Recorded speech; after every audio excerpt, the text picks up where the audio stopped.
1970s Bombay, सपनों का शहर लेकिन अंधेरे का अड्डा भी। भीड़ भरे बाजारों और चमकती रोशनियों के बीच एक खतरनाक दुनिया फल फूल रही थी।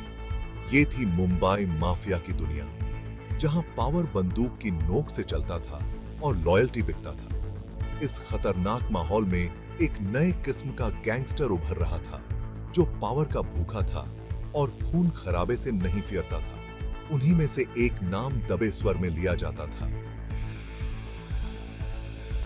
एक ऐसा नाम जो आगे चलकर क्रूरता और महत्वाकांक्षा का प्रतीक बन गया, मनोहर अर्जुन सर्वे, या जिसे लोग मान्या सर्वे के नाम से लाइफते थे। शहर पर कब्जा करने के लिए एकदम सही समय था।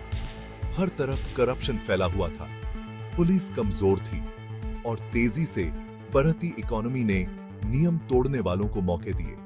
मान्या सर्वे इसी माहौल की उपज ने ऊपर उठने का मौका देखा। वो तेज दिमाग वाला था, लोगों को अपनी बातों से आकर्षित करने वाला और क्रूर, जो आगे चलकर उसकी पहचान बन गई। उसकी कहानी मुंबई अंडरवर्ल्ड की कई दूसरी कहानियों की तरह महत्वाकांक्षा, हिंसा और पावर के मोह की एक कहानी है। मान्या का उदय जितना तेज था, उतना ही क्रूर भी। वो शहर के अंडरवर्ल्ड के उतार चढ़ाव, बदलते दोस्त दुश्मन और डर और लॉयल्टी की अहमियत को समझता था। उसने अपने आसपास वफादार लोगों को इकट्ठा कर लिया था, जो उसकी पर्सनैलिटी और पैसे और पावर के वादे से आकर्षित हुए थे। हालांकि उनकी लॉयल्टी की परीक्षा तब होगी जब मान्या की महत्वाकांक्षा बढ़ेगी और उन्हें एक ऐसी राह पर ले जाएगी जहां से वापसी नहीं होगी। बॉम्बे की सड़कें युद्ध का मैदान बन गई, गैंग वॉर्स शुरू हो गईं, जिससे हर तरफ खून खराबा और दहशत फैल गई। मान्या सर्वे, जो कभी एक छोटा मोटा अपराधी था, अब उस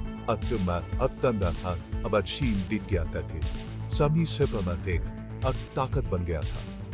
उसके नाम से उसके दुश्मनों के दिलों में खौफ समा जाता था और हर डकैती और हत्या के साथ उसका रुतबा बढ़ता गया। लेकिन जैसे जैसे वो ऊपर चढ़ता गया, खतरा भी बढ़ता गया और उसके आसपास के साए और भी गहरे होते गए। मान्या सर्वे की कहानी मुंबई अंडरवर्ल्ड की अंधेरी गलियों से नहीं, बल्कि दादर की भीड़ भरी गलियों से शुरू होती है। एक साधारण परिवार में जन्मे मान्या का बचपन उस अपराध भरी जिंदगी से कोसों दूर था, जो आगे चलकर उसकी पहचान बनने वाली थी। वो एक होशियार छात्र था और शुरू से ही अपनी प्रतिभा दिखा रहा था। हालांकि किस्मत को कुछ और ही मंजूर था। उसके पिता की मृत्यु ने परिवार की नाजुक आर्थिक स्थिति को पूरी तरह से तोड़ दिया। मान्या आगे ही कम उम्र में ही जिंदगी की कठोर सच्चाइयों का सामना करने पर मजबूर हो गया और अपने परिवार का पेट पालने के लिए कीर्ति कॉलेज छोड़ दिया। यही वो मोड़ था जब वो शहर की अंधेरी दुनिया में कदम रखने पर मजबूर हुआ। उसने छोटी मोटी चोरियों से शुरुआत की, जो इस बेरहम शहर में गुजारा करने का एक तरीका था। लेकिन जल्द ही आसानी से मिलने वाले पैसों और खतरों से भरी जिंदगी ने उसे अपनी चपेट में ले लिया। मान्या की चतुराई और हिम्मत किसी से छुपी नहीं रही। वो जल्द ही ऊपर उठने लगा और छोटी मोटी चोरी से बड़ी डकैतियों तक पहुंच गया। उसका नाम शहर के अंडरवर्ल्ड में गूंजने लगा, जिसे लोग डर और प्रशंसा के मिश्रित भाव से लेते थे। उसे एक ऐसे व्यक्ति के रूप में देखा, लाइफे लगा, जो कुछ भी कर सकता है। एक ऐसी दुनिया में एक मूल्यवान व्यक्ति, जहां लॉयल्टी क्षण भंगुर थी और हिंसा एक ऐसी भाषा थी जिसे हर कोई समझता था। मान्या के जीवन का यह दौर गिरफ्तारियों और फरार होने से भरा रहा। हालांकि जेल में बिताया गया हर पल उसके इरादों को और मजबूत करता था। उसने जेल के अपने समय का इस्तेमाल रिश्ते बनाने, अनुभवी अपराधियों से सीखने और अपने अगले कदम की योजना बनाने में किया। सड़कें उसे वापस बुला रही थीं और वह पूरी तैयारी के साथ जवाब देने के लिए तैयार था। उसकी महत्वाकांक्षा अब केवल जिंदा रहने तक सीमित नहीं थी। यह पावर, इज्जत और शहर के बेरहम अंडरवर्ल्ड में अपना साम्राज्य स्थापित करने के बारे में थी। 1970s का मुंबई अंडरवर्ल्ड दुश्मन गैंग्स, करप्ट अफसरों और भाग्य या मोक्ष की तलाश में भटके हुए लोगों का एक जाल था। इस शैडोई दुनिया के शीर्ष पर दाऊद इब्राहिम जैसे लोग थे जो पहले से ही अपना दबदबा कायम कर चुके थे। हालांकि मान्या सर्वे पीछे हटने वाला नहीं था। उसने स्थापित व्यवस्था को चुनौती देने, उनके अभेद्य दिखने वाले चेहरे में दरारें खोजने का अवसर देखा। उसका उत्थान उसकी हिम्मत और रणनीतिक चतुराई का नतीजा था। वह गठबंधनों के महत्व को समझता था, भले ही वे अस्थायी ही क्यों न हो, और मौजूदा गैंग्स के बीच दुश्मनी का फायदा उठाने में तेज था। उसने अपने जैसे वफादार लोगों को इकट्ठा किया जो उसकी पर्सनैलिटी और पावर के वादे से आकर्षित हुए थे। साथ मिलकर उन्होंने बैंकों, व्यवसायों और यहां तक कि प्रतिद्वंद्वी गिरोह के सदस्यों को निशाना बनाते हुए कई दुस्साहसी डकैतियों को अंजाम दिया।